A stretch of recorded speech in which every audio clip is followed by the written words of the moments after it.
Hello friends, आज हम लोग लेंस सूत्र के बारे में पढ़ेंगे। लेंस का सूत्र जो होता है हमारा 1/f is equal to 1/v minus 1/u होता है। उसी को हमको आज प्रूव करना है एक लेंस के थ्रू, लेंस पे प्रकाश की किरणें डाल करके। फिर देखिए हम लोग क्या करते हैं। मान लीजिए ये हमारी एक वस्तु रखी हुई है, ये लेंस का प्रकाशिक केंद्र हो गया, ये फोकस हो गया प्रथम फोकस, इधर हमारा उत्तर लेंस का द्वितीय फोकस हो गया। यहाँ से मैंने एक कोई वस्तु ले ली है जो कि वस्तु हमारी f से दूर रखी हुई है, जैसे कि 2f1 और इधर हमारा f1 है, इसके बीच में रखी हुई है। एक इस तरीके की AB हमारी वस्तु हो गई है। वस्तु के एक सिरे से हम प्रकाश की किरण डालते हैं। आपको प्रकाश के अपवर्तन के 3 नियम पता है। जैसे कि पहला नियम है कि मुख्य अक्ष के समांतर आने वाली प्रकाश की किरण अपवर्तन के पश्चात फोकस से होकर जाती है। अच्छा देखो, ये वाली किरण, ये वाली आपकी मुख्य अक्ष, ये वाली किरण इसके समांतर आ रही है, लेंस पर पड़ी। लेंस पर अपवर्तन होने के पश्चात कहाँ से जाएगी? फोकस से होकर के जाएगी। तो इस तरीके की ये किरण इधर से होकर के निकल गई। अपवर्तन के पहले और अपवर्तन के बाद में किरण की दिशा जरूर दिखाते हैं हम लोग। फिर क्या है, दूसरा नियम हम यहाँ पर लगा लेते हैं कि प्रकाश की किरण जो कि हमारी वक्रता केंद्र के सीध में आती है, वो बिना विक्षेपित हुए अपने मार्ग पर सीधी चली जाती है। यहाँ पर हम ये वाली एक किरण यहाँ से लेकर के वक्रता केंद्र से किरण इस तरीके से डाल दें, ये हम कर दिए, ठीक है। हम यहाँ पर एक नियम और बचा है कि फोकस पर आने वाली प्रकाश की किरण अपवर्तन के पश्चात इस तरीके से यहाँ आएगी और फिर समांतर हो जाएगी। वो भी आपकी यहीं जाएगी, मान लो इस तरीके से यहाँ पर आई फोकस पर, यहाँ पड़ी, फिर समांतर हो जाएगी। तो वो भी कर सकते हैं। हम केवल 2 का यूज कर लेंगे, 2 में हमको मिल जाएगा अपना, ठीक। तो यहाँ जो है मुख्य अक्ष के समांतर आने वाली ये प्रकाश की किरण अपवर्तन के पश्चात फोकस से होकर चली गई, और प्रकाशिक केंद्र की सीध में आने वाली प्रकाश की किरण अपवर्तन के पश्चात सीधी अपने मार्ग पर चली गई। तो यहाँ पर दोनों का कटान बिंदु हो रहा है। ये हमारा जो F से आया है और ये हमारा C से जो आया है, इसका कटान बिंदु यहाँ पर है। तो मतलब यहाँ पर कोई प्रतिबिंब बन जाएगा। मैंने वस्तु A B ले लिया है, इसी वस्तु का प्रतिबिंब हमारा P और Q बन रहा है। हमको यहाँ पर प्रूफ करना है। तो सबसे पहले यहाँ पर एक त्रिभुज देख लिया जाए। हम लोग त्रिभुज देख लेंगे, कौन कौन सा त्रिभुज हमारा बन रहा है। सबसे पहले A B और C में देखते हैं। आप लोग ये देखिएगा, यहाँ का ये कोना, यहाँ का ये कोना एक में लगा हुआ है, तो हम केवल ये त्रिभुज और ये वाला त्रिभुज ले रहे हैं पूरा। तो यहाँ पर हम क्या लिखेंगे? त्रिभुज A B C तथा A B C ये हो गया, और दूसरा C P Q तथा त्रिभुज C P Q। अच्छा देखो, ये वाला त्रिभुज और ये वाला त्रिभुज समरूप त्रिभुज है। समरूप का मतलब इसका रूप एक जैसा है। जैसे कि मान लो ये हमारा कोई 2 त्रिभुज है इस तरीके से, एक है A B C और दूसरा मान लो हमारा ये वाला त्रिभुज है P Q R।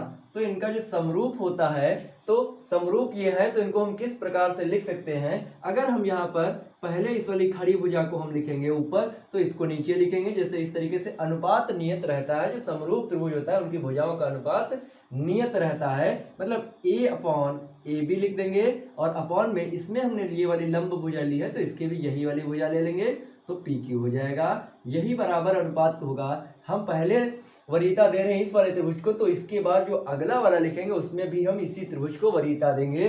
जैसे हम AC लिख सकते हैं, तो AC बटे इसमें का AC के संगत कौन सा हो जाएगा? ये वाला हो जाएगा, तो PR हो जाएगा। और भी हम लिखना चाहें तो फिर इसका BC हम लिख सकते हैं, BC बटे QR हो जाएगा। यहाँ पर क्या है, हम ये नहीं करेंगे कि मान लो ये पहले वाली स्थिति में हमने AB को ऊपर कर लिया, दूसरी स्थिति में हम कहें कि लो इसको ऊपर कर ले, तो नहीं बनेगा। हमारा होना क्या चाहिए? जैसे कि एक समान होना चाहिए। मान लो पहले हमने इस त्रिभुज को ले रखा है, तो दूसरे में भी हमने इस त्रिभुज को ही लेना है, ठीक है। हम यहीं से त्रिभुजों की समरूपता का नियम लगा लेते हैं। त्रिभुज के समरूप क्या होता है, इधर देख लो आप लोग। यहाँ पर जो है हमारा ये समरूप है, यानी तथा समरूप त्रिभुज है। कौन सा त्रिभुज है? समरूप त्रिभुज है, लिख दिया, समरूप त्रिभुज है। जब समरूप होते हैं तो इनकी भुजाओं का अनुपात बराबर रहता है। जैसे कि भुजाओं का अनुपात हमारा, इसमें हम A ले लेंगे, AB हमारी ये वाली खड़ी भुजा इस त्रिभुज में देखते हैं, इस वाली खड़ी भुजा के संगत है, मतलब एक जैसी है, तो AB बटे PQ हमारा हो जाएगा। इस तरीके से पी क्यू, और ये बराबर हो जाएगा हमारा, हम ये भुजा भी ले सकते हैं, ये भी ले सकते हैं, लेकिन हम यहाँ पर ए सी इसलिए ले रहे हैं क्योंकि हमको ए सी का मान नहीं पता। जैसे बी से सी तक हमको दूरी नहीं पता होती है और सी से ए तक हमको दूरी पता है, ये वस्तु की दूरी -u लिखी जाती है, तो हम यही वाला ले लेंगे। इसमें ए सी और अपॉन में इसके संगत भी ले लेंगे, तो यहाँ से सी से पी तक की दूरी हो जाएगी, सी पी हमारा हो जाएगा। तो हम इसको समीकरण नंबर 1 डाल देते हैं। अच्छा देखो, यहाँ पर एक और ऑप्शन हमारा बन रहा है, एक त्रिभुज हमारा यहाँ से लेकर के ये वाला और दूसरा इसका कोण और इसका कोण, देखो एन सी आर और आर पी क्यू, ये त्रिभुज ले सकते हैं। तो यहाँ पर त्रिभुज एन सी आर तथा त्रिभुज हमारा क्या हो जाएगा, आर पी क्यू, ये भी समरूप त्रिभुज है।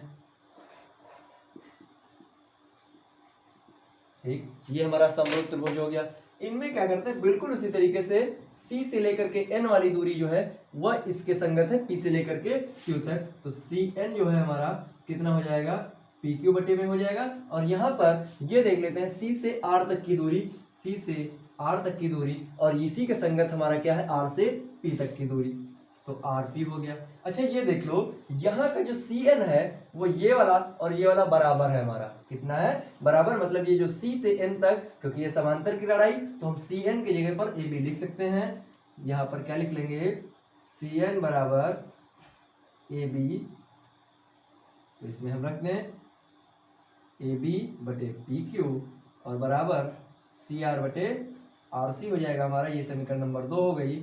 1 और 2 से क्या लिख सकते हैं, देखते हैं। इसका इधर वाला पक्ष इसका इधर वाला पक्ष बराबर है। जब किसी समीकरण का एक पक्ष बराबर होता है दूसरा पक्ष अपने आप बराबर हो जाता है।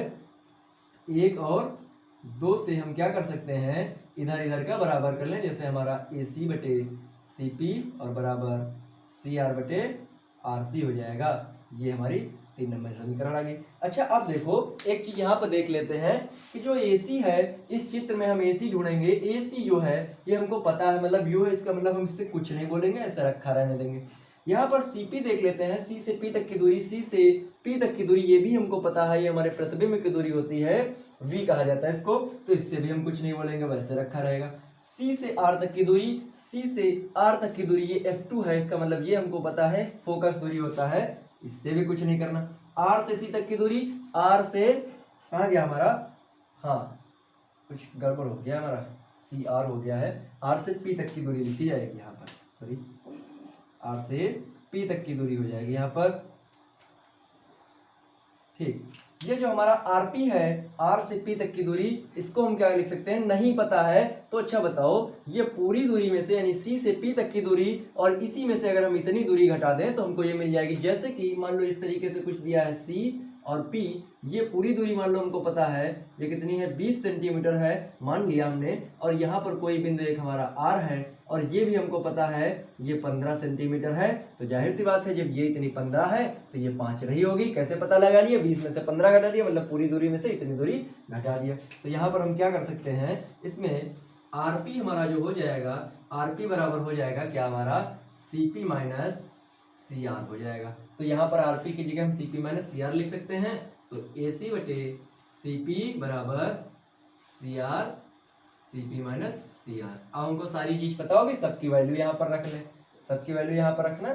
इधर चलते हैं, यहाँ पर देखिए AC की जगह हम लिख सकते हैं माइनस का U लिख सकते हैं, ठीक है।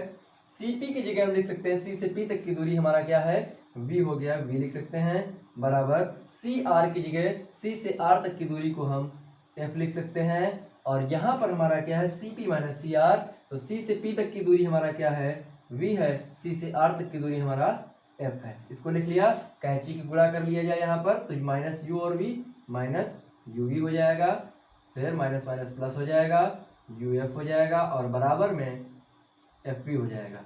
यहाँ पर हम क्या करेंगे, UV F से भाग कर देंगे पूरी समीकरण को, तो इससे हम भाग करेंगे तो माइनस UV हो जाएगा अपॉन में UVF प्लस UF अपॉन में UVF और बराबर में FV अपॉन में UVF हो जाएगा।